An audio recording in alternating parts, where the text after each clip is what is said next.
everyone, welcome back to my channel Gitanjali Story Time in Manipuri. Ngasi di cold case ki wari oina pujare. Cold case hairadi chahi kayamuk changna akoi solve tawba case haitare ne lead phangdadana adagi evidence amata phangdadana culprit to phaba ngamdadana moi case khumdi khumjandabida close tawdabida open di oragasu evidence anobala kanda amuk case hang haidi amuk investigation je amuk tawba haina cold case ni asigi cold case se Fairfield Indiana da thokini Kathleen Markham kauba nupi mada 2011 da August ki tang tara mari 2011 sida John Carter haina hujiki kanogi Kathleen Markham gi boy my gi fiance sisina 911 da phone tawraga smaina Kathleen se maga Kathleen je maga wari sanaba kano tawde phangidare khotkidare aduduga asmaina mado mangi ba male kuire haidi pung time pan muk sure maga haidi wari sanada ba contact phang da ba khota ba pakhat le khole na mana 911 da phone torokani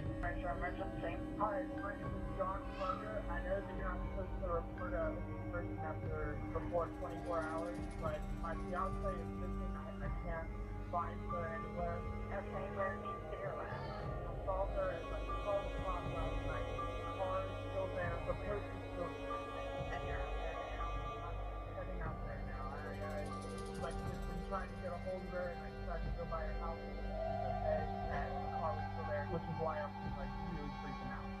Okay, and you guys didn't have an argument or anything? Not at all. And the Sacred Heart Festival is going on right up the street, and there's a lot of festival people. John Carter sina chahi kun gumdoi suba aduga Kathleen Markham sina chahi kun mathoi sui mana ngasai haina ma Kathleen do wari sanaba phangdre mang hadi mang graba male khole du tawe na mana an kano toropod da police singje khudakta la aga mai gi mayum ke to haidi mayum na thijam ko chamba action moi action lokotana investigation hore ad investigation je adu haidi kuiraga tha kun mukse adum kaimbu mai gi lead phangdadana leidoini ko Kathleen je August ki tang tara turuk 1990 da pokani mai Ohio gi mafam amada Henmendal haina adu poga mase yamna loving oiba family haidi yamna nungsi chanana leiba family lagi hauraga magi school loira kanda mana arts ki class haidi school ka class ama magi diploma do bagi ama kanda tamgani aduga mase bridal shop amada su ma haindum thabak tawraga lei kano se Kathleen je yamna khoi gi bride oiba yamna cherry person haidi yam harauba yamna mi yamna mabuk phaba yam jolly oiba aduga magi manakta leiba mi khuding ka je mana loina harau han bai tare ni yam happy environment gumba create tawba adugumba nupi mani aduma se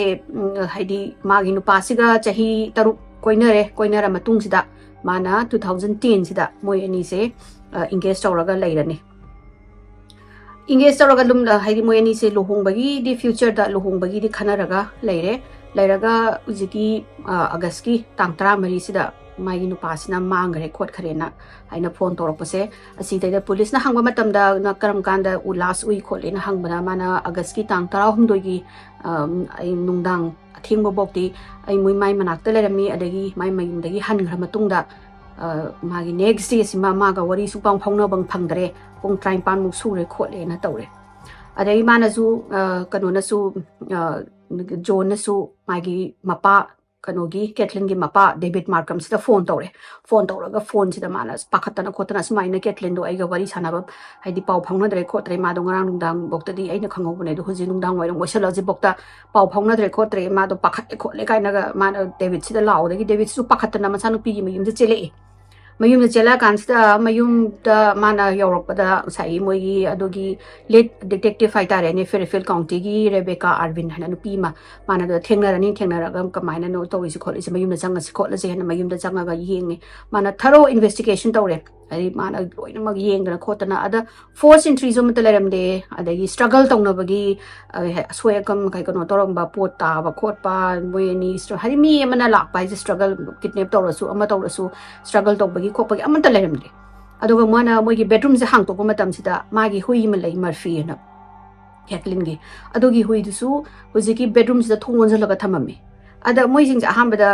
mapana su haina huido leram haina thongon ga bonjalaga leram da masu yamna chingna be haidi kamaina tawinu mana nongmata hui se mana sung haidi thongon jala sung tham tham da ba hui ni aduga hui du na su ba dum haidi makhong hamjan ba mayu hanjan ba tawsalaga leram ka manung du da adu na ma ai moina mapana su hai si rebeka kan no sida rebeka arbin sida moi detective tu da haidi rep kanona di ketlin and di magi hui se manung da tho hai solo sai thongon jala thama moi kholoi na hai ade moina mo ko yeng kan sida Rebecca gi kanogi Rebecca sina ubada Kathleen gi purse ka magi so haidare ni magi byum gi so nu magi purse phabung mayai du da haidi tar ga lerame ba chapsana adu ma ju kitang strange oina khale ka gino da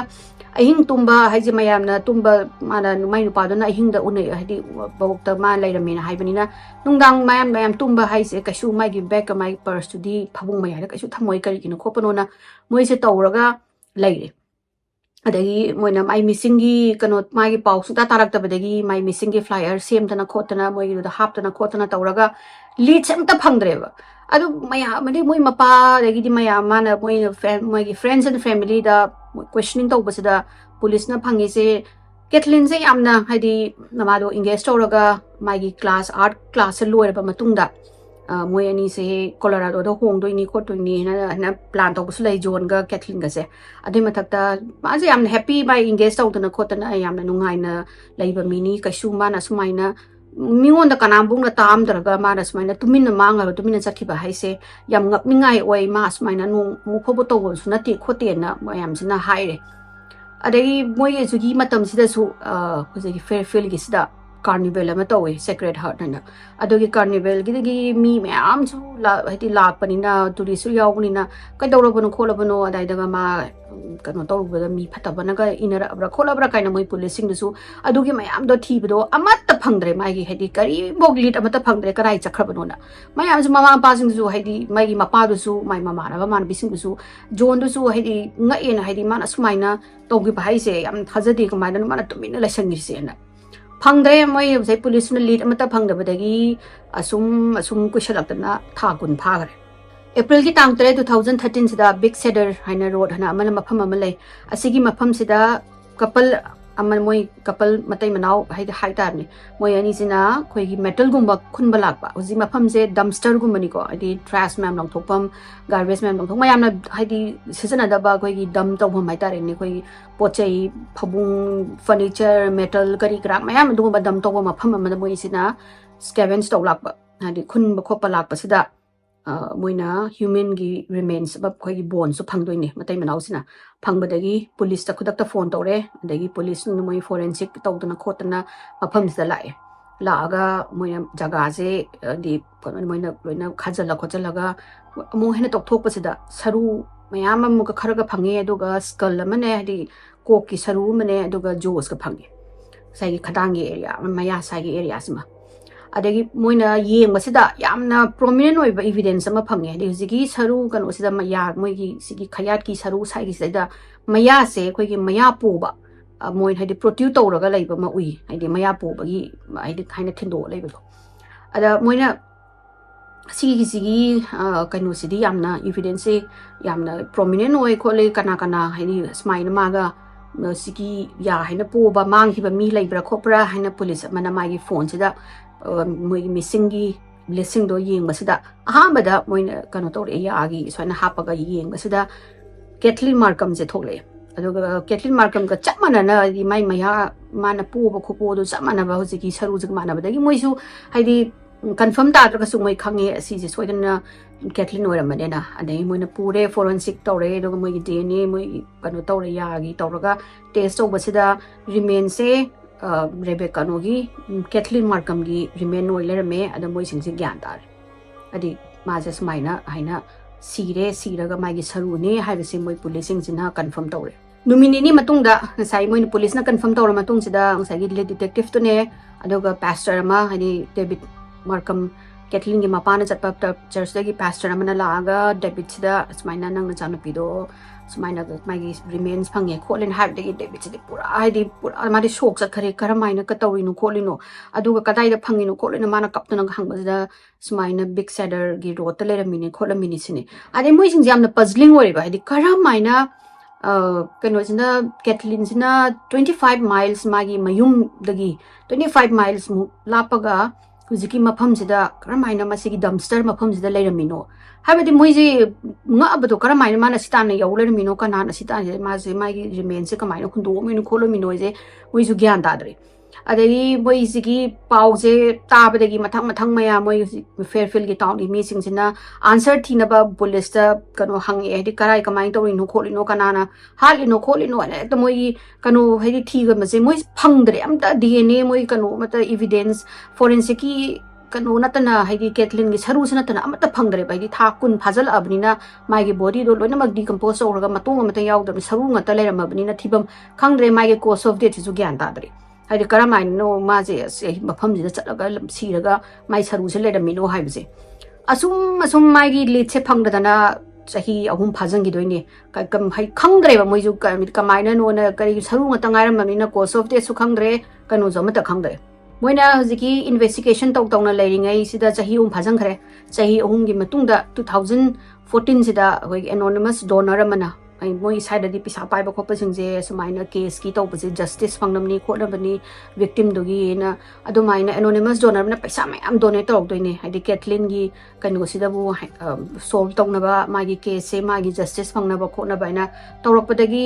ꯉꯁꯥꯏ ꯄꯨꯂꯤꯁꯇꯨꯅ investigation ꯇꯧꯕꯁꯦ ꯌꯥꯝꯅ ꯇꯞꯄꯦ ꯍꯥꯏꯗꯤ ꯑꯗꯨꯒ ꯃꯣꯏꯅ ꯈꯪꯗꯦ ꯍꯥꯏꯗꯤ ꯗꯦꯕꯤꯠꯁꯤꯅ ꯍꯦꯛ ꯇꯧꯍꯟꯅꯤꯡꯕ ꯇꯧꯗꯕ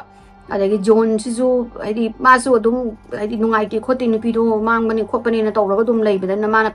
ꯄꯥꯝꯗꯗꯅ ꯉꯁꯥꯏ ꯄꯩꯁꯥꯗꯣ ꯃꯌꯥꯝ ꯗꯣꯅꯦꯠ ꯇꯧꯔꯛꯑꯕꯅꯤꯅ ꯃꯥꯅ ꯄ꯭ꯔꯥꯏꯚꯦꯠ ꯗꯤꯇꯦꯛꯇꯤꯚ ꯑꯃ ꯍꯥꯌꯔ ꯇꯧꯒꯅꯤ ꯄ꯭ꯔꯥꯏꯚꯦꯠ ꯗꯤꯇꯦꯛꯇꯤꯚꯁꯦ ꯃꯥꯅ ꯍꯥꯌꯔ ꯇꯧꯔꯒ ꯃꯉꯣꯟꯗ ꯑꯃꯨꯛ ꯑꯝꯇ ꯊꯤꯒꯠꯄꯤꯌꯣ ꯀꯦꯁꯦꯅ ꯍꯥꯏꯗꯣꯏꯅꯤ ꯑꯗꯣ ꯍꯧꯖꯤꯛ ꯄ꯭ꯔꯥꯏꯚꯦꯠ ꯗꯤꯇꯦꯛꯇꯤꯚꯀꯤ ꯃꯃꯤꯡꯁꯤꯅ ꯖꯦ ꯔꯥꯌꯟ ꯒ꯭ꯔꯤꯟꯁ ꯀꯧꯋꯦ ꯃꯥꯁꯤꯅ ꯌꯥꯝ ꯀꯨꯏꯅ ꯑꯩꯈꯣꯏꯒꯤ ꯗꯤꯇꯦꯛꯇꯤꯚ ꯑꯣꯏꯗꯅ ꯌꯥꯝꯅ ꯀꯩ ꯍꯥꯏꯇꯥꯔꯦꯅꯦ ꯌꯥꯝ ꯍꯩꯕ ꯈꯣꯠꯄ ꯗꯤꯇꯦꯛꯇꯤꯚ ꯑꯃꯅꯤ ꯃꯥꯁꯦ ꯄ꯭ꯔꯥꯏꯚꯦꯠ ꯏꯟꯚꯦꯁꯇꯤꯒꯦꯇꯔ ꯑꯃꯅꯤ ꯃꯥꯁꯦ ꯃꯣꯏꯅ ꯍꯥꯌꯔ ꯇꯧꯔꯒ ꯀꯩꯅꯣꯁꯤꯅ ꯔꯥꯌꯟꯁꯤꯅ ꯐꯔꯦ ꯑꯗꯨꯗꯤ ꯅꯪ ꯉꯁꯥꯏꯒꯤ ꯃꯥꯒꯤ ꯏꯚꯤꯗꯦꯟꯁ ꯃꯌꯥꯝꯗꯣ ꯃꯉꯣꯟꯗ ꯑꯃꯨꯛ ꯄꯤꯔꯛꯑꯣ ꯍꯥꯏꯅ ꯖꯣꯟꯅ ꯉꯁꯥꯏ 911ꯒꯤ ꯀꯣꯜ ꯇꯧꯕ ꯑꯗꯒꯤꯗꯤ ꯃꯥꯒꯤ ꯐꯪꯕ ꯃꯥꯒꯤ ꯀꯩꯅꯣꯁꯤꯡ ꯁꯔꯨꯒꯤ ꯀꯔꯤ ꯔꯤꯄꯣꯔꯠ ꯀꯔꯤ ꯀꯔꯥꯛꯁꯤꯡ ꯑꯗꯒꯤ ꯖꯣꯟ ꯃꯣꯏꯅ ꯑꯍꯥꯟꯕꯗ ꯃꯃꯥꯟꯅꯕꯤꯁꯤꯡ ꯑꯗꯩ ꯃꯃꯥꯟꯅꯕꯁꯤꯡ ꯑꯩꯈꯣꯏ ꯃꯣꯏꯒꯤ ꯐ꯭ꯔꯦꯟꯁ ꯐꯦꯃꯤꯂꯤꯁꯤꯡ ꯏꯟꯇꯔꯚ꯭ꯌꯨ ꯂꯧꯈꯤꯕ ꯑꯗꯒꯤ ꯖꯣꯟ ꯏꯟꯇꯔꯚ꯭ꯌꯨ ꯂꯧꯕ ꯈꯣꯠꯄ ꯃꯌꯥꯝꯗꯣ ꯂꯣꯏꯅꯃꯛ ꯔꯦꯖꯤꯅ ꯄꯤꯔꯛꯑꯣ ꯃꯉꯣꯟꯗ ꯍꯥꯏꯅ ꯃꯥꯅ ꯄꯤꯔꯒ ꯃꯥꯅ ꯇꯥꯕꯁꯤꯗ ꯖꯣꯟꯅ 911 ꯀꯧꯕꯁꯤꯗ ꯃꯉꯣꯟꯗ ꯈꯤꯇꯪ ꯍꯥꯏꯗꯤ ꯀꯩꯅꯣ ꯇꯧꯋꯤ ꯃꯥꯅ ꯉꯥꯡꯕꯁꯦ ꯈꯤꯇꯪ ꯃꯥꯟꯅꯗꯕ ꯃꯥꯅ ꯍꯥꯏꯔꯤꯕ ꯄꯣꯠꯇꯨꯒ ꯍꯥꯏꯐꯦꯠ ꯃꯥꯟꯅꯗꯕ ꯑꯃ ꯃꯥꯅ ꯐꯪꯗꯣꯏꯅꯦ ꯍꯥꯏꯗꯤ ꯉꯁꯥꯏꯒꯤ ꯃꯥꯅ 911ꯁꯤꯗ ꯐꯣꯟ ꯇꯧꯕꯁꯤꯗ ꯀꯩꯅꯣ ꯄꯨꯂꯤꯁ ꯅꯨꯄꯤꯗꯨꯗ ꯍꯥꯏꯇꯥꯔꯦ ꯑꯣꯄꯔꯦꯇꯔꯗꯨꯗ ꯇꯧꯕꯗꯨꯗ ꯃꯥꯅ ꯅꯪ ꯃꯐꯝꯗꯨꯗ ꯃꯥꯅ ꯀꯃꯥꯏꯅ ꯃꯥꯡꯉꯤ ꯈꯣꯠꯂꯤꯅꯣ ꯅꯪ ꯀꯃꯥꯏꯅ ꯈꯪꯉꯤꯅꯣ ꯀꯩꯅꯣ ꯃꯥꯡꯕ ꯃꯥꯜꯂꯦ ꯈꯣꯠꯂꯦ ꯍꯥꯏꯗꯤ ꯁꯁꯄꯤꯁꯤꯌꯁ ꯑꯣꯏꯁꯦ ꯀꯃꯥꯏꯅ ꯇꯧꯔꯤꯅꯣꯅ ꯍꯪꯕꯗ ꯖꯣꯟꯁꯤꯅ ꯃꯥꯒꯤ ꯄꯔꯁꯀ ꯋꯥꯂꯦꯠꯀꯗꯣ ꯍꯥꯏꯗꯤ ꯋꯥꯂꯦꯠꯀ ꯀꯤꯁꯀꯗꯣ ꯐꯃꯨꯡ ꯃꯌꯥꯏꯗ ꯂꯩꯔꯝꯃꯦ ꯑꯗꯨꯗꯨꯒ ꯃꯥꯁꯦ ꯍꯥꯏꯅ ꯄꯨꯡ 15ꯗꯒꯤ ꯋꯥꯔꯤ ꯁꯥꯟꯅꯗ꯭ꯔꯦ ꯑꯗꯣ ꯃꯥꯅ ꯆꯠꯄ ꯃꯇꯝꯗ ꯃꯥꯒꯤ ꯀꯥꯔꯗꯨꯗꯤ ꯗ꯭ꯔꯥꯏꯚꯋꯦꯗ ꯈꯥꯝꯃꯝꯃꯦ ꯈꯣꯠꯂꯝꯃꯦ ꯑꯗꯨꯗꯒꯤ ꯑꯩꯅ ꯄꯥꯈꯠꯂꯤꯅꯤ ꯈꯣꯠꯂꯤꯅꯦꯅ ꯍꯥꯏꯕꯗ ꯑꯣꯄꯔꯦꯇꯔꯁꯤꯅ ꯅꯪ ꯃꯅꯨꯡꯗ ꯆꯪꯉꯕꯣ ꯂꯩꯕ꯭ꯔꯣ ꯍꯪꯕꯗ ꯃꯥꯅ ꯑꯩ ꯍꯧꯖꯤꯛ ꯂꯝꯕꯤꯗ ꯂꯩꯔꯤ ꯃꯩ ꯃꯌꯨꯝ ꯆꯠꯀꯦ ꯇꯧꯔꯤꯅ ꯑꯗꯨꯃꯥꯏꯅ ꯍꯥꯏꯕꯒꯤ ꯇꯥꯕꯁꯤꯗ ꯗꯤꯇꯦꯛꯇꯤꯚ ꯉꯁꯥꯏꯒꯤ ꯔꯥꯌꯟꯁꯦ ꯈꯤꯇꯪ ꯃꯉꯣꯟꯗ ꯀꯩꯅꯣ ꯃꯥ ꯍꯥꯏꯁꯦ ꯃꯥꯅ ꯆꯪꯗꯅ ꯆꯪꯗꯅ ꯀꯃꯥꯏꯅ ꯃꯥꯒꯤ ꯋꯥꯂꯦꯠꯀ ꯀꯩꯅꯣꯒꯗꯣ ꯀꯤꯁꯀꯗꯣ ꯐꯃꯨꯡ ꯃꯌꯥꯏꯗ ꯂꯩꯔꯦ ꯍꯥꯏꯅ ꯃꯥ ꯀꯃꯥꯏꯅ ꯈꯪꯉꯤꯅꯣ ꯃꯥ ꯑꯣꯜꯔꯦꯗꯤ ꯃꯥ kamain khangino sise haina ma adudu ma mangonda red flag oina thokle Car is still there. The purse is still. Okay, and you're out there now. I'm heading out there now. I like have been trying to get a hold of her, and I decided to go by her house to see if she was okay. And the car was still there, which is why I'm like really freaking out. Carter sina mo maina sai policing duna hangbada nangna kamaina mai gi bag se kamaina lei kholi no khongi no kholuna moina hamba hangbasida mana hairize kano tawisini ma yumduda hana changuraga magi kada phab kano sida purse ka keys ka lairambado ma ubani aduduna adududa mana khangbani aduda changuraga mana thoklaga thaba ama chalura matungda mana mu mai nupi se hadi mai sai kano do Kathleen do wari sanaba phangdabadagi pakha adudagi 911 tawbane na daina khummi ada sai Ryan sina khallise mai nupi do wari kuina hadi pau kuina phaunadre ma se pakhatle suspicious oire na ma khallini khalaga mana kadobagi amu arrange linu khudakta 911 kawdri kai gino kholino haibasima mangonda chingnabam leire adegi Carter sida muno ni khatnabra haidi John Carter sida mu khatnabra khotpra haina ngasai 911 ni mana nupi du na hangma matamda mana khana de khote na haibase Kathleen ki best friend amale Michelle haina Michelle sina magi mu tonga na mu kanu sina Ryan sina questioning to basida mana haidu ni moy ani mana mangdringai gi nungdang do gi numi ni mamang da moy ani yam kanna khana gi haina naina khomme moy ani gi khana ba si asi je kari lo gi John Carter na losali no haiba si zo mu sai Ryan sina private inspector kanu investigator Ryan sina amuk adu zu mu mana mu chingnaraga mana leidini adai mana 911 da tawbasida mayamna 911 tawbase hadi call tawbase khutakta sumaina help tawbinaba la o holo hana tawbado John gi case tadi mana khutawje hadi information on pi ba hai tare ne mai nupi do mangare adoga moi do gi carnival da lakpa mijing amana kidnap tawbra khopra male khotle na mai khu hai do adu mai informative boiba adu mai na su tawbasida moi je haipet hadi kanosing basai Ryan ji mai Ryan jina mai red flag se mayam puthoro adoga moi ozeki David Markham gi family hetare lawyers na muk 911 ja taba matamda mana su hai mana ngangi se hamnam kanuma iwan wan haidi matung haidi ama isam samna de mana sai mai ka da changure na hairaga kari gi huidu dum lok tawraga thamamino moina khali je huidu da dum ka do be lok tawra thamamino adoga mana haidi ma and John Carter is na last ni ko she was the last to see Kathleen alive haidi Kathleen last when hing maje mana su uri ne do mana next day na wari sanadre na mai ka da changure so hai Erenzo mung chalure hai ado changura ga na hui do ka do be dum lok to thamamino adai mana mama bi da mana khanabra hangaga khana de hai adu su mayam moi mayam na khalakpadagi phare adudi John Carter sigi distress voice analysis ama to se test to se hana moina policing jida mana pukhatle kanu sina Ryan sina to odagi policing jina mai gi voice analysis to busida stress kaya muglai hadi mi mangi ba pakhat pa crime to madrana pakhat pa high phone to ropa mana to usiga test to busida inconclusive lai haidi mana stress lai basu yai lai sasu yai and haidi stress di lai tabana zu nammi ado kharadi lai ba mali kholi habagi inconclusive la padagi moi to bom khangdre de policing di zuwai di adoga David kanu sigi John sigi family su khara prominent oiba khara paisa nung sa pai ba family ni na hek moi na changuraga hek dak law lamu to busu ya da ba du bom se lai aduga John kanu sigi moina John gi ahamba questioning to basida policing sina my scratch mark ama my side no sida makhanaw gi sai sida ui ada moina hangba matamda mana hai mai razor blade na sokpani kotpani na haibidi makhata na jo dogi pot to pukhalaktre policing do na kari no khangde aduga adu dum moi sai gi evidence moi gi document hai ta case ki du da document dum hapchala dum thamgare John se mai gi sai gi mai gi voice ki analysis to bodo da inconclusive lakpadagi polygraph ani mazu mug lawgani polygraph ki ani do di police na kanu tawdre mayam da public tawdre di re da zo sai gi Ryan da zo haidre hai moi gi case to yamna early oiri kanana kaino khangri banina asi jima gi matang da mai sigi answer hai tare na mai gi polygraph ki answer si ju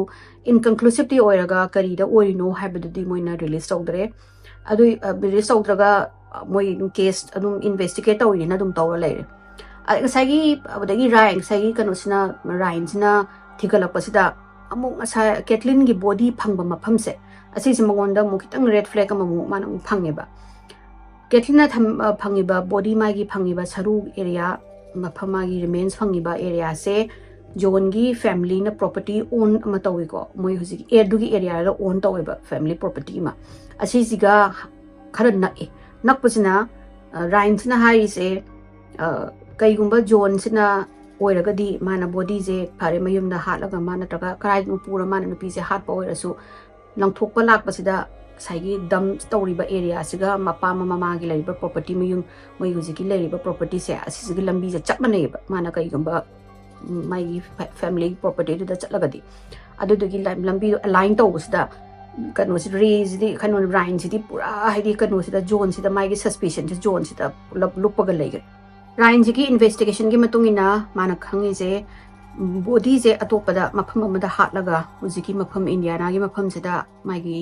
Kathleen gi body je moina dam tawbani haibase ma mana phajana hadi rule tawre hadi sisima aduga maringa jai John Carter se mana suspicious oiba mai gi suspicion number 1 da thamgare suspicious person da thamme adu man hai se mi amamu ma no na thangna John ma thandana di body je transfer tꯧba ya ngamdong nate aduna mi amaga magi kanu haitare ni mamana ba natraga mi ma mai mateng pangba masodana yaurongani hairaga rain sina nupa ama bread von bargain ko nupa ama mana suspicious oina dumu khala ani hari uziki nupa bread sizu adagi john sizu august ki tang kunga kanu se tarahumdo iki nungdang se asigi numit sida kanu gi Kathleen gi mayumda masu present oi mana mangi ba nungdang haitam ni ne se nungdang se masu present oi basida maga tawraga john sina body je bread ka mopani na body je thangaga musiki mafam da dam to bane na adumaina rain sina conclusion tare hadi masu kaino haida magi thibagi thigatpagi matungina aduga rain sina su mu mana mu phang mana mu information among phangi je bread na gari ma thawi ko mana yamaga khara mana yamna pamjaba yam lung toba gari haitare mai baby ka koba gari ma lei sigi gari se Kathleen gi body hek phangbaga mana yon gi doine yoli se kari gi no hana moina questioning mana hang chatle hang basida kari gi nangna spaina hathu atu kano gi Kathleen gi body hana remains phange na tabaga nangi car se yoli se kai gi no na hangbada bread sina haije mado sumaina koi chapagi vacation ama chakadaw lay adugi chapagi maktada mana kano tawbani car do yon bani khot bani paisa do laitadana na adumaina khumme adagi rain sina ngasai mana yon giba car se track down tawraga sai moi dagi moina luminol test tawse hana mai trunk area mai kari manung sida luminol haise koi gi blood ki DNA gumba miyo human being gi blood ki DNA kai kai leibase asi se moina chamaga su kholaga su luminol tawdadi light up torokani ko e gumba ke present lairamaga di moina lak ma wash tor su dum leiduni adagi luminol test tawbasida bread ki car gi trunk sida moina kano phangi blood ki DNA khara phangi haidi illuminate tawre luminol thabasida kano to kapaga yengbasida adagi moina ngasai gi luminol gi kano se moina phangbasida kanagi kuirabanina haibidi chahi do ahumu kano toksala abanina kano kusala mana yon bado car do kuina yola abanina shampoo tawdana car do chamamani adodana blood ki kano phangaga su trace phangaga su kanagi blood no adagi kano ra mioi bagi blood la sa gi blood hadi animals ki ra haibisi moi ngam dariba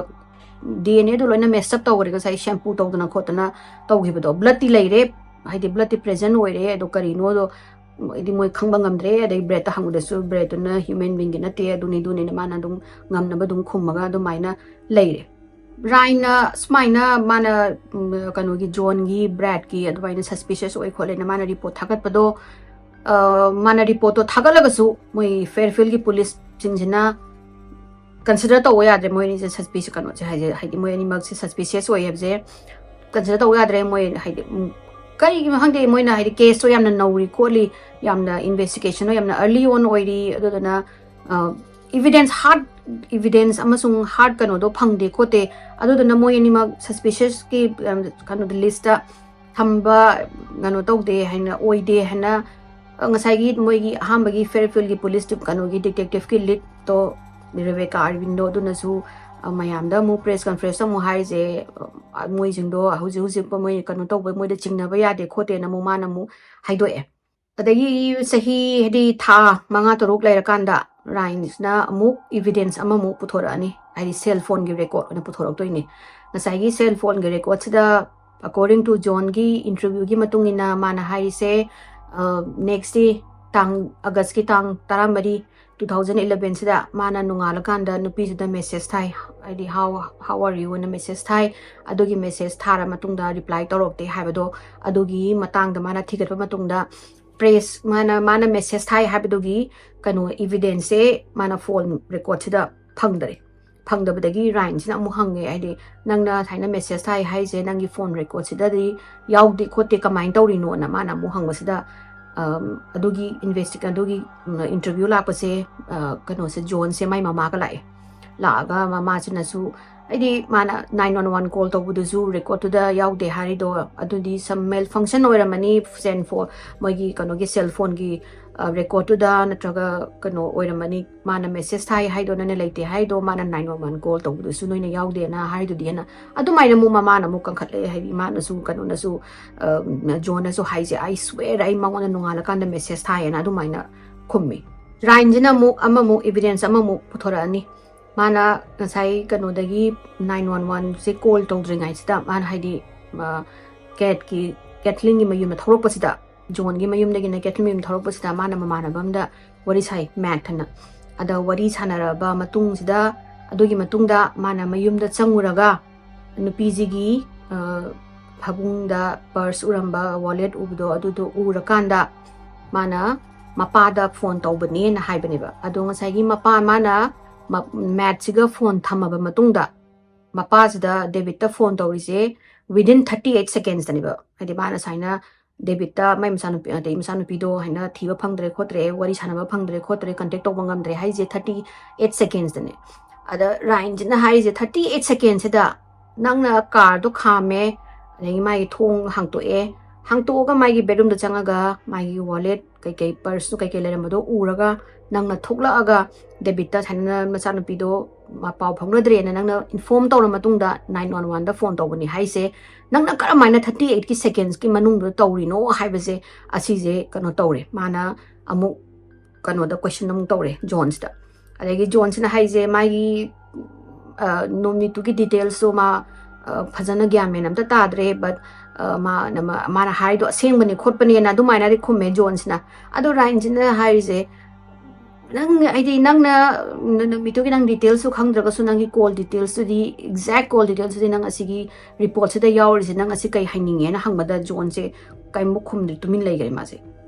asigi mana report se pi ba kano mayam investigation ke kai tawbagi report se David na khangmatam da ma jam sauninge ma se frustrated oi re ba di police na ju ale jale taw lai re degi suna kanda Ryan do na findings pi bu ju police na ju phajana mo consider taw ya de maybe by the police na sauningam baje ai ko ai moina private detective amana sigi answer ma'am je puthorok pa je moina loina hangloi kain haibagi police sing do incompetent orera natragana khangde ikai khangira karino natraga ego oina baira karigino to loga da degi David na saumandana mana kano tawre press conference sauraga magi case atopa mafam ma county amada oina kano tawbiro butler haina mafam ama lay adugi county do oina transfer tawbiro na masina request tawre adi ma saina Fairfield gi police na tawri se ma pamdre khote na tawbadagi butler county gi detective ama hamu mai detective ama da mana request tawjani ko nupasina Richard Jones ko nupa ama da mana si request obiraga de Richard Jones na haire haidi no Fairfield gi da active crime oi banina mana direct oina head to bodia roi do ma kano da investigation sida ma sum mating tawge khot ke na haira aga moi adugi investigation tawba mu makha ta na muk tawba mu hore moina investigation tawna kaimbo lead amata phangde result am ta lak tabadagi moina August ki tang 13 sida ket ki moi family ne ma gi friends sing sina moi cinema mu hol mol amadu da documentary ma moina kaptho ga mayam da yanghangani documentary sida taken too soon haina moina hai taken too soon haina documentary ma moina kap to ni sigi documentary se yeng obadagi Fairfield gi moi dai gi Indiana gi mi sing se loina ma ko sigi Kathleen gi case da loina ma kan tawra ani ba interest aura ga moina phone tawra ga police sing se da kari gi no je phok ma samna kan tawi se kholi je bi man khoi demand answer demand tawi khole do tawi ma am jina phone tawrok to na khotana ekta moi da gi tak ba haura ani public ki mi sing se na mai masai documentary da gi matung da moina public na pressure tawra azu ngasai investigation do kaimbo kedi progress tawdre hedi kanana karai da no way moina maya moina culprit sing do yenga su moi direct hardcore evidence like dabanina adum case oine haraga case call case changaga police na call ne haidraga su announce odraga su adum lead theory kholi haraga adum alleged tawraga leire adu tawdri mamang da su moi da nupi macha ama Fairfield ge da nupi macha ama thangla thilaga hatpagi nupa ama phani asigi nupa hadi Chelsea Jones na nupi macha ama hatam doine asi hatpagi killer se phadoini ko pharaga killer se budi my evidence like na release hini ado release tawbagi nupa se sijna same ngasai nupi macha Kathleen du natraga chicken du Chelsea du moi amuduna hale rana mu thijaluraga na mu phangdaba moi je dom chale khudingi road block adum leibagi haidi deadlock adum leireba case adu na adum sangtharaga leigre adu mai adu kanone hairaga adum thamgare sunda mapa de bichide sauning mana madi hamu hopeful amu oire amu down amu let down to bire hopeful amu ore let down to da madi the frustration charaga leire mapa sidi 2019 gi July sida as moi huziki Fairfield da same amuk Ellie week kana ko nu PM amu kano tawraga phangdoni hai ma mangre khot kare Fairfield daina magi report la ani ada police na mi kuding mak loina mak haidi any tips hadi moi Fairfield se asumaina badnam tawrakpadagi hatna kaimbo crime tawrom daba mafam ni adubo sumaina badnam tawba mi hatpagi mangbagi lakpasida moina police sina public tagi any tips piu kholo hadi pisa phangni khoni na tawbodo moina koi thira kanda nupi se July da sai eli week se July da mangi doini ado August ki tang kunmari 2019 sida eli gi body se phangaga sai gi Kathleen gi body se kai hadi magi lairam sinam kono se yamna similar oi mabani gi case se oi besida ngasai moina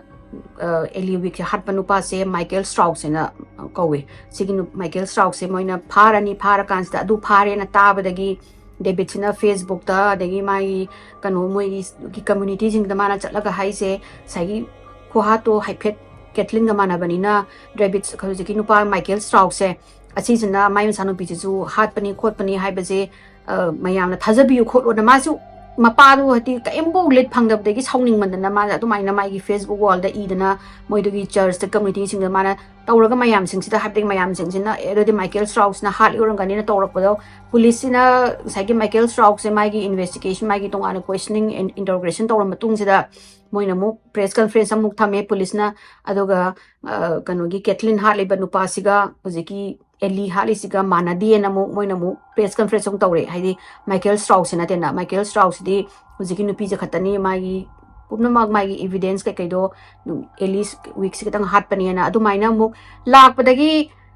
David sidi pura destroy ore ba haidi kari no tawri sibu ai na haidi ai icha nupi gi mi hat pa sibu kamaina no asukui ra sibu je pho bu haina kamaina pha bangam dri no kari gi no moina sukoi na sangi sibu na ma de saw da loire David se adagi investigation je amta lakta badagi nupa amamuk moigi lead investigator amamuk sillaga hojiki lead investigator sina yengkhalak mana thigalak pasida loina mag details sing mana mu combine tawraga karino khopano kamaina sigi tawrino ana tawrak pasida ngasagi rain na amuk magi kanu magi evidence magi mana phangba investigation report sing do hojiki lead anoba nupa sida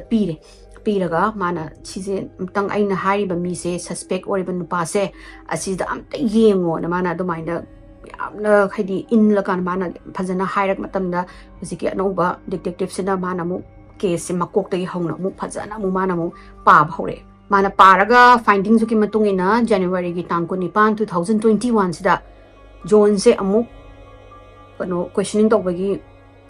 poraga magi polygraph amuk lawi ko polygraph John sigi polygraph lawbase mana hana ani lawkiba adada inconclusive oibadi truthful oidaba adumaina hantak su mu oire haidi truthful jamu magi hantak su mu inconclusive amuk tare haidi truthful oidena ado tabadagi John se amuk police sina mu questioning tawbagi thawme do ma suspect list ta hak hujiki John gi polygraph tawbagi khopagi ma suspect ta laibagi manung sida teenager ani mana khangaudana March ki tang kumapan 2022 sida moini ni police tala aga lit ama pi basida hujiki case loina mag haidi kanu tawdoni go haidi anamba mayam singsina loina mag moini suspectory ba mi se confirm tai je khangap toini hujiki angang ani sina haije moi kanu carnival tawkibdo adogi matamdo da teenager ani sina tumina moi mayum dagi pung ahingi pung ani yadai da chenthore esine no do yeng mayum na haidoktana yeng bagi moi carnival do yeng bagi tholakpada Ziki angang teenager ani sina kaino ne Kathleen gi neighbor ne ada mana moina haise hojiki car angang ba ma swaina thaura I headlight muthatlaga thaura aga Kathleen gi mai gi garage ta hangto aga adugi tuda ngahak lai aduga thaugi ba moi ui khole na moina do main haire na hangai kadobagi prosol no khole no na moina mu thangmada na moina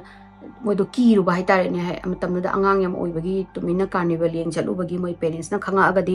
tawgadra haina leudabani tho haidi khoina di laktabani khotabani na ade hujigi car angang ba se John na thoba matam da mana nupi duga kano tawringa gi matam da thoba car chapmane aduga mana headlight kadobi muthatli no na hangma matam da John do khumdare kai no ma do kaimo answer phangdare haidi bera tawi habzi ade mayam na headlight thawdana thaw haidi yaudna thawba haise asijo mu crime makhalamane adodana mana aduju mu mayamdana ꯉꯁꯥꯏꯒꯤ ꯇꯤꯅꯦꯖꯔꯅ ꯍꯥꯏꯔꯛꯄꯗꯒꯤ ꯖꯣꯟꯁꯤꯒꯤ ꯁꯁꯄꯤꯁꯟꯁꯦ ꯃꯥꯒꯤ ꯁꯁꯄꯦꯛꯀꯤ ꯀꯩꯅꯣꯁꯦ ꯌꯥꯝꯁꯜꯂꯛꯑꯦ ꯍꯥꯏꯗꯤ ꯃꯉꯣꯟꯗ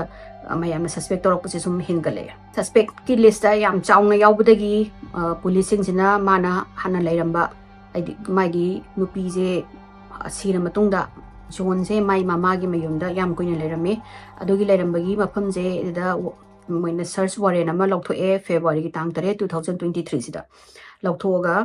ꯖꯣꯟꯁꯤꯅ 2021 ꯐꯥꯎ ꯍꯧꯖꯤꯛꯀꯤ ꯃꯃꯥꯒꯤ ꯃꯌꯨꯝꯁꯤꯗ ꯂꯩꯔꯝꯃꯤ ꯃꯌꯨꯝꯁꯤꯗ ꯂꯩꯔꯝꯕꯒꯤ ꯁꯔꯆꯁꯦ ꯃꯣꯏꯅ ꯂꯥꯛꯄꯁꯤꯗ ꯖꯣꯟꯅ ꯂꯩꯔꯤꯕ ꯀꯥꯁꯤꯗ ꯑꯩꯈꯣꯏꯒꯤ ꯀꯩ ꯍꯥꯏꯇꯥꯔꯦꯅꯦ ꯑꯦꯟꯖꯜꯁꯀꯤ ꯗ꯭ꯔꯣꯌꯤꯡꯒ ꯌꯦꯛꯇꯅ ꯑꯗꯒꯤ ꯑꯩꯈꯣꯏꯒꯤ ꯄꯣꯏꯝꯒ ꯏꯕ ꯑꯗꯒꯤ ꯋꯥꯔꯗꯤꯡꯁꯀ ꯏꯕꯁꯦ ꯊꯦꯡꯅꯩ ꯑꯗꯣ ꯃꯥꯅ ꯋꯥꯔꯗꯤꯡꯁꯀ ꯀꯩꯅꯣ ꯍꯛꯄꯁꯦ ꯑꯩꯈꯣꯏꯒꯤ ꯑꯥꯏ ꯂꯚ ꯍꯔ ꯕꯠ ꯁꯤ ꯅꯤꯗꯁ ꯇꯨ ꯗꯥꯏ ꯀꯥꯏꯅꯒ ꯑꯗꯨꯒꯨꯝꯕ ꯑꯗꯒꯤ ꯑꯥꯏ ꯁ꯭ꯂꯤꯠ ꯌꯣꯔ ꯊ꯭ꯔꯣꯠ ꯀꯥꯏꯅꯒ ꯑꯗꯩ ꯑꯗꯨꯒꯨꯝꯕ ꯃꯈꯟ ꯃꯈꯟ ꯃꯥꯅ ꯀꯩ ꯀꯩꯅꯣ ꯁꯤ ꯅꯨꯄꯤꯁꯦ ꯃꯥꯅ ꯍꯥꯏꯗꯤ I'm sorry, I still love you, but you are dead kind of, I had to kill you kind of ꯑꯗꯨꯒꯨꯝꯕ ꯃꯌꯥꯝ ꯏꯔꯝꯕꯗꯒꯤ ꯄꯨꯂꯤꯁꯁꯤꯡꯁꯦ ꯃꯥꯅ ꯏꯔꯤꯁꯦ ꯀꯦꯊꯂꯤꯟ ꯑꯣꯏꯔꯝꯒꯅꯦꯅ ꯃꯣꯏꯁꯦ ꯆꯤꯡꯅꯔꯒ ꯃꯥꯒꯤ ꯍꯧꯖꯤꯛꯀꯤ ꯃꯄꯣꯠ ꯃꯆꯩ ꯑꯗꯨꯒ ꯃꯥꯒꯤ ꯃꯌꯨꯝ ꯃꯃꯥꯒꯤ ꯃꯌꯨꯝꯁꯤꯗ ꯃꯣꯏꯅ ꯄꯣꯠ ꯑꯃ ꯐꯪꯒꯅꯤ ꯀꯩꯅꯣ ꯃꯈꯣꯏ ꯄ꯭ꯂꯥꯁꯇꯤꯛꯀꯤ ꯁꯤꯠ ꯑꯃ ꯐꯪꯒꯅꯤ ꯄ꯭ꯂꯥꯁꯇꯤꯛꯀꯤ ꯁꯤꯠꯁꯦ ꯉꯁꯥꯏ ꯀꯦꯊꯂꯤꯟꯒꯤ ꯁꯔꯨ ꯌꯣꯝꯃꯒ ꯂꯩꯔꯝꯕ ꯑꯍꯥꯟꯕ ꯃꯣꯏꯅ ꯐꯪꯈꯤꯕꯗ ꯌꯣꯝꯃꯒ ꯂꯩꯔꯝꯕ ꯑꯗꯨꯒꯤ ꯄ꯭ꯂꯥꯁꯇꯤꯛ ꯁꯤꯠꯁꯤꯒ ꯃꯥꯟꯅꯔꯝꯃꯦ ꯃꯥꯟꯅꯕꯗꯒꯤ ꯃꯣꯏꯅ ꯑꯗꯨꯒꯤ ꯐꯣꯔꯦꯟꯁꯤꯛꯀꯤ ꯊꯥꯕꯁꯤꯗ ꯃꯣꯏꯅ ꯍꯥꯏꯔꯤꯁꯤ ꯃꯇꯦꯔꯤꯌꯦꯜꯗꯤ ꯆꯞ ꯃꯥꯟꯅꯩ ꯑꯗꯣ ꯑꯦꯛꯖꯦꯛ ꯄꯣꯠꯅꯤꯗꯗꯤ ꯍꯥꯏꯕ ꯉꯝꯗ꯭ꯔꯦꯅ ꯑꯗꯨꯃꯥꯏꯅ ꯃꯣꯏꯅ ꯔꯤꯄꯣꯔꯠꯁꯦ ꯄꯤꯔꯛꯄꯗꯒꯤ ꯑꯃꯨꯛ ꯃꯣꯏꯁꯦ ꯍꯥꯏꯗꯤ ꯀꯗꯥꯏꯗꯒꯤꯅꯣ ꯅꯪꯅ ꯁꯤꯒꯤ ꯄ꯭ꯂꯥꯁꯇꯤꯛ ꯁꯤꯠꯁꯦ ꯅꯣꯏꯅ ꯂꯩꯔꯝꯃꯤꯁꯦ ꯍꯥꯟꯅ ꯃꯃꯥꯡꯗ ꯄꯨꯂꯤꯁꯇꯨꯅ ꯀꯩꯗꯧꯕꯩ ꯊꯤꯒꯠꯇ꯭ꯔꯤꯅꯣ ꯍꯥꯏꯕꯒꯤ ꯃꯌꯥꯝꯁꯤꯅ ꯀꯣꯏꯁꯟ ꯇꯧꯕ ꯍꯧꯔꯦ ꯑꯗꯩ ꯖꯣꯟꯁꯦ ꯃꯥꯁꯦ ꯀꯩꯅꯣ ꯇꯧꯔꯦ ꯐꯥꯕꯒꯤ ꯇꯧꯕꯁꯤꯗ ꯃꯥꯅ ꯀꯣꯑꯣꯄꯔꯦꯠ ꯇꯧꯒꯦ ꯄꯨꯂꯤꯁꯀ ꯍꯥꯏꯗꯤ ꯃꯣꯏꯒꯤ ꯀꯦꯁꯇꯨꯗ ꯑꯩ ꯀꯔꯤꯝꯕꯨ ꯑꯩ ꯂꯥꯟꯗꯦ ꯈꯣꯠꯇꯦꯅ ꯇꯧꯔꯝꯕꯗꯣ ꯀꯣꯏꯁꯟꯅꯤꯡꯗꯣ ꯍꯧꯖꯤꯛꯀꯤ ꯀꯩꯅꯣ ꯐꯣꯟ ꯀꯩꯅꯣꯒꯤ ꯀꯣꯜꯁꯀꯤ ꯑꯗꯒꯤ ꯃꯥꯅ ꯉꯁꯥꯏ ꯄ꯭ꯂꯥꯁꯇꯤꯛ ꯁꯤꯠ ꯐꯪꯕ ꯀꯩꯀꯩ ꯏꯔꯝꯕ ꯈꯣꯠꯂꯝꯕ ꯀꯩꯀꯩꯗꯣ ꯃꯌꯥꯝꯗꯣ ꯍꯪꯖꯜꯂꯛꯄꯗꯒꯤꯗꯤ ꯃꯥꯅ ꯑꯩ ꯂꯣꯌꯔ ꯄꯥꯝꯃꯦꯅ ꯍꯥꯏꯔꯛꯑꯦ ꯍꯥꯏꯗꯤ ꯑꯩ ꯅꯣꯏ ꯄꯨꯂꯤꯁꯀ ꯋꯥꯔꯤ ꯁꯥꯟꯅꯔꯔꯣꯏꯅ ꯂꯣꯌꯔ ꯄꯥꯝꯃꯦꯅ ꯇꯧꯔꯛꯑꯦ ꯑꯗꯣ ꯉꯁꯥꯏ ꯀꯩꯅꯣꯁꯤꯅ ꯖꯣꯟ ꯀꯥꯔꯇꯔꯁꯤꯅ ꯃꯥꯗꯣ ꯂꯣꯌꯔꯗ ꯇꯧꯔꯛꯄꯗꯒꯤ ꯂꯣꯌꯔꯗꯨꯒ ꯇꯧꯔꯒꯁꯨ ꯃꯥꯗꯣ ꯁꯁꯄꯦꯛꯅꯦꯅ ꯃꯣꯏꯅ ꯑꯔꯦꯁ ꯇꯧꯔꯕꯅꯤꯅ ꯃꯥꯒꯤ ꯕꯣꯟꯁꯦ 1 million 마스 본드 릴리스 tꯧꯔꯅꯤ 릴리스 tꯧꯔꯒꯁꯨ 케ꯁꯇꯤ ꯑꯗꯨꯝ ꯇꯧꯗꯣꯏꯅꯤ ꯍꯥꯏꯗꯤ ꯃꯥꯗꯨ ꯖꯦꯜꯗ ꯊꯥꯗꯣꯔꯛꯄꯗꯣ ꯊꯥꯗꯣꯛꯑꯒ ꯂꯩꯔꯒ ꯃꯥꯒꯤ ꯀꯦꯁꯁꯦ ꯇꯧꯅꯕ ꯀꯟꯅ ꯍꯧꯔꯛꯑꯦ ꯑꯗꯩ ꯀꯟꯅ ꯏꯟꯚꯦꯁꯇꯤꯒꯦꯁꯟ ꯀꯟꯅ ꯇꯧꯕ ꯍꯧꯔꯛꯄꯁꯤꯗ ꯉꯁꯥꯏ ꯂꯤꯠꯇꯨꯅ ꯂꯣꯏꯅꯃꯛ ꯃꯃꯥꯟꯅꯕꯁꯤꯡꯁꯦ ꯑꯃꯨꯛ ꯀꯧꯈꯠꯂꯒ ꯃꯥꯒꯤ ꯔꯤꯂꯦꯁꯟ ꯍꯥꯏꯗꯤ ꯀꯦꯊꯂꯤꯟꯒ ꯖꯣꯟꯒꯤ ꯀꯃꯥꯏꯅ ꯔꯤꯂꯦꯁꯟ ꯇꯧꯔꯝꯃꯤ ꯀꯃꯥꯏꯅ ꯂꯩ ꯈꯣꯠꯂꯤ ꯍꯥꯏꯕꯁꯦ ꯊꯤꯒꯠꯂꯛꯄꯁꯤꯗ ꯃꯃꯥꯟꯅꯕꯁꯤꯡꯗꯒꯤ ꯃꯣꯏꯅ ꯈꯪꯉꯛꯑꯦ ꯃꯣꯏ ꯑꯅꯤꯗꯣ ꯔꯤꯂꯦꯁꯟꯁꯦ ꯈꯤꯇꯪ ꯀꯩꯅꯣꯁꯤꯅ ꯀꯦꯊꯂꯤꯟꯁꯤꯅ ꯈꯤꯇꯪ ꯏꯟꯇꯔꯦꯁ ꯌꯥꯎꯔꯛꯇ꯭ꯔꯦꯅ ꯀꯩꯅꯣꯁꯤꯒꯤ ꯖꯣꯟꯁꯦ ꯗ꯭ꯔꯒꯁꯨ ꯁꯤꯖꯤꯟꯅꯩ ꯍꯥꯏ ꯑꯗꯨꯒ ꯀꯇꯨ ꯀꯔꯟꯁꯨ ꯈꯔ ꯇꯧꯕ ꯃꯥꯜꯂꯦ ꯑꯗꯩ ꯀꯃꯤꯠꯃꯦꯟꯁꯨ ꯄꯤꯗꯕ ꯑꯗꯩ ꯃꯣꯏ ꯑꯅꯤꯁꯦ ꯏꯡꯒꯦꯖ ꯇꯧꯔꯅꯤ ꯍꯥꯏꯁꯨ ꯀꯃꯤꯠꯃꯦꯟ ꯄꯤꯗꯕ ꯑꯗꯩ ꯃꯣꯏ ꯑꯅꯤꯒꯤ ꯔꯤꯂꯦꯁꯟꯁꯤꯗ ꯃꯣꯏ ꯑꯅꯤꯁꯦ ꯈꯠꯅꯕ ꯆꯩꯅꯕꯁꯦ ꯈꯔ ꯇꯣꯏꯅꯁꯨ ꯇꯧꯔꯛꯑ ꯃꯥꯜꯂꯦ ꯑꯗꯨꯒ ꯀꯣꯂꯣꯔꯥꯗꯣꯗ ꯍꯣꯡꯒꯅꯤ ꯍꯥꯏꯕꯁꯦ ꯀꯩꯅꯣꯁꯤꯅ ꯀꯦꯊꯂꯤꯟꯁꯤꯅ ꯃꯥꯊꯟꯗ ꯑꯣꯏꯅ ꯆꯠꯂꯅꯤ ꯅꯨꯄꯥꯁꯦ ꯄꯨꯔꯔꯣꯏ ꯄꯩꯁꯥ ꯅꯨꯡꯁꯥꯗꯁꯨ ꯑꯝꯇ ꯀꯟꯇ꯭ꯔꯤꯕ꯭ꯌꯨꯠ ꯇꯧꯗꯦ ꯈꯣꯠꯇꯦ ꯃꯥꯅ ꯂꯣꯏꯅ ꯇꯧꯋꯤ ꯍꯥꯏꯗꯤ ꯂꯦꯖꯤ ꯑꯣꯏ ꯈꯣꯠꯂꯦ ꯊꯕꯛ ꯑꯝꯇ ꯁꯨꯅꯤꯡꯗꯦ ꯈꯣꯠꯇꯦꯅ ꯅꯨꯄꯤꯁꯦ ꯄꯥꯝꯃꯛꯇꯕ ꯍꯧꯔꯛꯑꯦ ꯀꯩꯅꯣꯁꯦ ꯖꯣꯟꯁꯦ ꯑꯗꯨꯗꯨꯅ ꯖꯣꯟꯁꯤꯗ ꯃꯥꯅꯁꯨ ꯀꯥꯏꯅꯔꯤꯁꯦ ꯀꯥꯏꯅꯒꯁꯨ ꯅꯨꯄꯤꯁꯤꯅꯒ ꯍꯥꯏꯅꯤ ꯀꯥꯏ ꯍꯥꯏꯕꯒꯤ ꯃꯃꯥꯟꯅꯕꯤꯁꯤꯡꯁꯤꯅ ꯄꯨꯈꯠꯂꯛꯄꯗ ꯖꯣꯟꯁꯦ ꯀꯥꯏꯅꯒꯅꯤꯅ ꯍꯥꯏꯕꯗꯨꯗ ꯃꯥꯅ ꯁꯥꯎꯃꯟꯗꯅ ꯅꯨꯄꯤꯁꯦ ꯍꯥꯠꯄ ꯑꯣꯏꯔꯝꯒꯅꯤꯅ ꯑꯗꯨꯃꯥꯏꯅ ꯃꯌꯥꯝꯁꯤꯅ ꯄꯨꯂꯤꯁꯅꯁꯨ ꯀꯟꯐꯔꯝ ꯍꯥꯏꯗꯤ ꯀꯟꯀ꯭ꯂꯨꯖꯟꯁꯦ ꯇꯥꯔꯛꯇꯣꯏꯅꯦ ꯑꯗꯣ ꯖꯣꯟꯁꯤꯅꯗꯤ ꯑꯩ ꯀꯩꯝ ꯇꯧꯗꯦ ꯑꯩ ꯃꯔꯥꯟ ꯂꯩꯇꯦ ꯈꯣꯠꯇꯦꯅ ꯍꯧꯖꯤꯛ ꯐꯥꯎꯕ ꯑꯗꯨꯝ ꯃꯥꯒꯤ ꯀꯦꯁꯁꯨ ꯍꯧꯕꯗꯁꯨ ꯃꯥ ꯑꯗꯨꯝ ꯍꯥꯏ ꯂꯩꯔꯦ ꯕꯠ ꯃꯥꯒꯤ ꯑꯦꯒꯦꯟꯁꯇ ꯇꯦꯁꯇꯤꯃꯣꯅꯤ ꯄꯤꯕ ꯂꯥꯛꯄꯁꯤꯡꯁꯤꯅ ꯍꯥꯏꯔꯦ ꯀꯩꯅꯣꯗꯨꯅ ꯀꯦꯊꯂꯤꯟꯗꯨꯅ ꯃꯊꯟꯇ ꯆꯠꯂꯅꯤ ꯈꯣꯠꯂꯅꯤ ꯃꯥ ꯔꯤꯂꯦꯁꯟꯁꯦ ꯄ꯭ꯔꯣꯒ꯭ꯔꯦꯁ ꯇꯧꯅꯤꯡꯗ꯭ꯔꯦ ꯍꯥꯏ ꯈꯣꯠꯂꯤ ꯑꯗꯒꯤ ꯃꯣꯏ ꯑꯅꯤꯒꯤ ꯈꯠꯅꯕꯒꯤ ꯑꯗꯒꯤ ꯀꯦꯊꯂꯤꯟꯒꯤ ꯃꯅꯦꯝꯕꯣꯛ ꯑꯣꯏꯗꯧꯕ ꯍꯥꯏꯇꯥꯔꯦ ꯖꯣꯟꯒꯤ ꯃꯃꯥꯁꯤꯅꯒꯁꯨ ꯍꯥꯏꯗꯤ ꯀꯦꯊꯂꯤꯟꯗ ꯅꯣꯏ ꯑꯅꯤ ꯀꯥꯏꯅꯒꯅꯨ ꯈꯣꯠꯀꯅꯨ ꯀꯥꯏꯅꯒ ꯅꯣꯏ ꯑꯅꯤꯒꯤ ꯀ꯭ꯔꯦꯗꯤꯠ ꯀꯥꯔꯗꯇꯣ ꯑꯩ ꯅꯣꯏ ꯀꯣ ꯀ꯭ꯔꯦꯗꯤꯠ ꯀꯥꯔꯗ ꯑꯃ ꯊꯝꯃꯨ ꯈꯣꯠꯂꯨ ꯀꯥꯏꯅꯒ ꯃꯃꯥꯁꯤꯅ ꯍꯥꯏꯗꯤ ꯖꯣꯟꯒꯤ ꯃꯃꯥꯁꯤꯅ ꯑꯣꯐꯔ ꯇꯧꯕꯗꯣ ꯀꯦꯊꯂꯤꯟꯅꯒ ꯌꯥꯗꯕ ꯈꯣꯠꯇꯕ ꯑꯗꯨꯒꯨꯝꯕ ꯃꯌꯥꯝ ꯇꯧꯕꯗꯒꯤ ꯖꯣꯟꯁꯤꯅ ꯃꯥꯏ ꯅꯨꯄꯤꯁꯤꯅ ꯃꯥꯁꯤ ꯂꯪꯊꯣꯛꯑꯝꯃꯅꯤꯅ ꯇꯧꯔꯛꯄꯗꯒꯤ ꯈꯠꯅꯕꯗꯒꯤ ꯁꯥꯎꯔꯒ ꯃꯥꯅ ꯍꯥꯠꯄ ꯑꯣꯏꯔꯝꯒꯅꯤꯅ ꯑꯗꯨꯃꯥꯏꯅ ꯀꯟꯀ꯭ꯂꯨꯖꯟ ꯇꯥꯕꯁꯤꯗ ꯃꯣꯏꯅ ꯀꯣꯔꯠꯇ ꯄꯨꯊꯣꯛꯑꯀꯥꯟꯗ ꯃꯥꯒꯤ ꯀꯦꯁ ꯃꯥꯒꯤ ꯇ꯭ꯔꯥꯏꯜ ꯇꯧꯔꯤ ꯍꯧꯖꯤꯛ ꯄꯨꯊꯣꯛꯑꯦ ꯑꯗꯣ ꯖꯣꯟꯁꯅ ꯍꯪꯕꯁꯤꯗꯗꯤ ꯖꯣꯟꯁꯤꯅ ꯍꯥꯏꯁꯦ ꯃꯥ ꯏꯅꯣꯁꯦꯟ ꯑꯣꯏ ꯃꯥ ꯀꯔꯤꯝ ꯇꯧꯗꯦ ꯈꯣꯠꯇꯦꯅ ꯃꯥꯅ ꯍꯥꯏꯔꯒꯁꯨ ꯃꯥ ꯉꯁꯥꯏꯒꯤ ꯏꯚꯤꯗꯦꯟꯁ ꯃꯌꯥꯝ ꯉꯁꯥꯏꯒꯤ ꯈꯨꯖꯤꯟ ꯃꯔꯝꯒꯤ ꯏꯚꯤꯗꯦꯟꯁꯇꯨ ꯄꯨꯊꯣꯔꯛꯑꯦ ꯐꯣꯟ ꯇꯧꯕꯒꯤ ꯃꯥꯒꯤ ꯑꯗꯨ ꯄꯨꯊꯣꯔꯛꯑꯦ ꯑꯗꯒꯤ ꯃꯥꯅ 911ꯗ ꯀꯧꯕꯗ ꯍꯥꯏꯗꯤ ꯉꯥꯡꯕꯗ ꯑꯣꯜꯔꯦꯗꯤ ꯍꯥꯏꯗꯤ ꯃꯥꯅ ꯀ꯭ꯔꯥꯏꯝꯗꯣ ꯑꯣꯜꯔꯦꯗꯤ ꯅꯨꯄꯤꯗꯣ ꯃꯥꯡꯈ꯭ꯔꯦ ꯅꯨꯄꯤꯗꯣ ꯁꯤꯈ꯭ꯔꯦ ꯍꯥꯏꯕꯒꯤ ꯇꯥꯏꯞꯇ ꯃꯥꯅ ꯋꯥ ꯉꯥꯡꯕꯁꯦ ꯄꯨꯂꯤꯁꯅ ꯋꯥ ꯉꯥꯡꯕꯗ ꯃꯥꯅ ꯅꯨꯄꯤꯁꯦ ꯄꯥꯁ ꯇꯦꯟꯁꯇ ꯉꯥꯡꯕ ꯍꯥꯏꯗꯤ ꯃꯥꯒꯤ ꯕꯣꯗꯤ ꯐꯪꯗ꯭ꯔꯤꯉꯩꯗ ꯑꯗꯨꯒꯁꯨ ꯄꯨꯊꯣꯔꯛꯑꯦ ꯃꯊꯪ ꯃꯊꯪ ꯃꯥ ꯉꯁꯥꯏꯒꯤ ꯔꯥꯏꯇꯤꯡ ꯃꯌꯥꯝ ꯀꯩꯀꯩ ꯃꯥꯒꯤ ꯏꯕꯤꯗꯦꯟꯁꯁꯦ ꯄꯨꯔꯥ ꯁ꯭ꯇꯦꯛ ꯇꯧ ꯂꯩꯔꯦ ꯃꯥꯒꯤ ꯑꯦꯒꯦꯟꯁꯇ ꯑꯗꯒꯤ ꯀꯣꯔꯠꯁꯤꯅ ꯍꯧꯖꯤꯛ ꯃꯥꯒꯤ ꯇ꯭ꯔꯥꯏꯜ ꯀꯟꯅ ꯇꯧꯔꯤ ꯍꯧꯖꯤꯛꯐꯥꯎꯗꯤ 2023ꯒꯤ ꯑꯣꯏꯅꯐꯥꯎ ꯃꯥꯒꯤ ꯀꯣꯔꯠ ꯀꯩꯅꯣꯁꯦ ꯇ꯭ꯔꯥꯏꯜ ꯇꯧꯔꯤ ꯑꯗꯨꯒ ꯃꯥꯒꯤ ꯀꯩꯅꯣꯁꯤꯅ ꯑꯔꯣꯏꯕ ꯇ꯭ꯔꯥꯏꯜꯁꯤꯅ ꯖꯨꯟꯒꯤ 2024ꯗ ꯇꯧꯗꯣꯏꯅꯤ ꯑꯗꯣ ꯍꯧꯖꯤꯛꯀꯤ ꯖꯨꯟꯒꯤ 2024ꯁꯤꯗ ꯀꯔꯤꯒꯨꯝꯕ ꯖꯁꯁꯤꯅ ꯖꯨꯔꯤꯁꯤꯅ ꯃꯥꯁꯦ ꯒꯤꯜꯇꯤꯅꯤꯅ ꯍꯥꯏꯔꯒꯗꯤ ꯂꯥꯏꯐ ꯏꯟ ꯄ꯭ꯔꯤꯖꯟ ꯐꯪꯕ ꯋꯤꯠ ꯑꯣꯔ ꯋꯤꯗꯥꯎꯠ ꯄꯔꯣꯜ ꯑꯗꯨꯒꯤꯗꯤ ꯁꯣꯏꯗꯅ ꯐꯪꯒꯅꯤꯅ ꯑꯗꯨꯃꯥꯏꯅ ꯂꯩꯔꯤ ꯑꯗꯣ ꯗꯦꯕꯤꯠꯇꯨꯅ ꯍꯥꯏꯁꯦ ꯑꯁꯨꯛ ꯀꯨꯏꯔꯕ ꯃꯇꯨꯡ ꯆꯍꯤ 19 ꯃꯇꯨꯡꯗ ꯃꯥꯁꯦ ꯖꯣꯟꯁꯦ ꯑꯣꯜꯔꯦꯗꯤ ꯍꯥꯟꯅ ꯔꯥꯏꯟꯁꯤꯅ ꯁꯁꯄꯦꯛꯇ ꯍꯥꯞꯄꯗ ꯃꯣꯏꯅ ꯄꯨꯂꯤꯁꯇꯨꯅ ꯐꯦꯔꯐꯤꯜꯒꯤ ꯄꯨꯂꯤꯁꯀꯤ ꯍꯥꯏꯗꯤ ꯊꯧꯁꯥꯗꯕ ꯍꯥꯏꯇꯥꯔꯦꯅꯦ ꯃꯣꯏꯒꯤ ꯏꯟꯀꯣꯝꯄꯤꯇꯦꯟ ꯑꯣꯏꯕꯗꯣ ꯊꯕꯛ ꯐꯖꯅ ꯇꯧꯗꯕꯗꯒꯤ ꯁꯨꯛ ꯀꯨꯏꯅ ꯆꯪꯉꯤꯅꯤ ꯈꯣꯠꯂꯤꯅꯦꯅ ꯃꯄꯥꯗꯨꯅꯗꯤ ꯌꯥꯝꯅ ꯁꯥꯎꯕ ꯄꯦꯟꯗꯕ ꯐꯦꯔꯐꯤꯜꯒꯤ ꯄꯨꯂꯤꯁꯇ ꯃꯥ ꯁꯨ ꯇꯧꯅꯤ ꯈꯣꯠꯀꯅꯤ ꯀꯥꯏꯅꯒ ꯃꯥꯅ ꯑꯗꯨꯃꯥꯏꯅ ꯍꯥꯏꯗꯤ ꯄꯕ꯭ꯂꯤꯛꯇ ꯍꯥꯏ ꯑꯗꯣ ꯍꯧꯖꯤꯛ ꯐꯥꯎꯕꯗꯤ ꯃꯥꯒꯤ ꯀꯦꯁꯁꯦ ꯀꯩꯅꯣ ꯇꯧꯔꯒ ꯂꯩꯔꯤ ꯆꯠꯂꯒ ꯂꯩꯔꯤ ꯑꯗꯨ ꯑꯣꯏꯔꯒꯁꯨ ꯃꯣꯏꯅ ꯍꯥꯏꯁꯦ ꯏꯚꯤꯗꯦꯟꯁꯁꯤ ꯃꯉꯣꯟꯗ ꯖꯣꯟꯒꯤ ꯑꯦꯒꯦꯟꯁꯇ ꯂꯣꯏ ꯂꯩꯔꯕꯅꯤꯅ ꯃꯥ ꯃꯔꯥꯟꯗꯤ ꯁꯣꯏꯅ ꯐꯪꯒꯅꯤꯅ ꯍꯥꯏ ꯑꯗꯩ ꯃꯌꯥꯝ ꯑꯩꯒꯤ ꯋꯥꯔꯤꯁꯦ ꯁ꯭ꯋꯥꯏꯗ ꯂꯣꯏꯁꯤꯟꯖꯔꯒꯦ ꯃꯌꯥꯝꯅ ꯑꯩꯒꯤ ꯋꯥꯔꯤꯁꯦ ꯅꯨꯡꯉꯥꯏꯔꯒꯗꯤ ꯂꯥꯏꯛ ꯇꯧꯕꯤꯌꯨ ꯁꯦꯌꯔ ꯇꯧꯕꯤꯌꯨ ꯁꯕꯁꯀ꯭ꯔꯥꯏꯕ ꯇꯧꯕꯤꯌꯨ ꯑꯗꯨꯗꯤ ꯃꯊꯪꯒꯤ ꯋꯥꯔꯤꯗ ꯑꯃꯨꯛ ꯊꯦꯡꯅꯔꯁꯤꯀꯣ ꯃꯌꯥꯝ ꯕꯥꯏ